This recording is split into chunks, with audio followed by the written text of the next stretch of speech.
365 ദിനങ്ങൾ. I'm okay. I'll manage.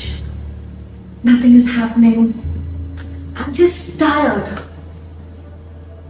These are not someone's words, but these are their silent cries.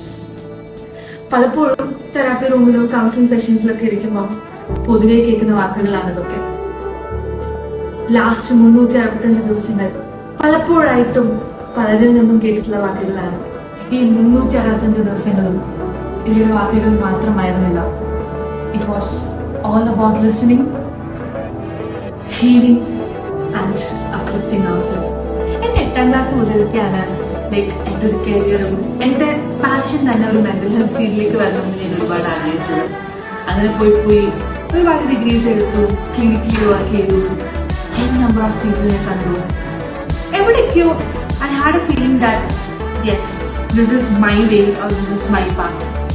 അങ്ങനെയാണ് ആഗ്രഹിച്ച് നമ്മൾ പറയില്ലേ, കുന്നോളം ആഗ്രഹിച്ച ആളെ കുട്ടോളം കിട്ടുള്ളൂ എന്നുള്ളത്.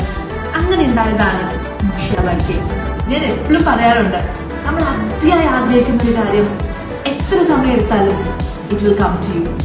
And today we are celebrating 365 days of my firstborn, Mokshiya Vaike. This is just a beginning of a legacy. നമുക്കിത്രയേ ഉള്ളൂ. ഒരു മനസ്സ് കേൾക്കപ്പെട്ടാൽ ഒരു ജീവിതം തന്നെ മാറും. Come celebrate 1 year of Mokshiya Vaike with us.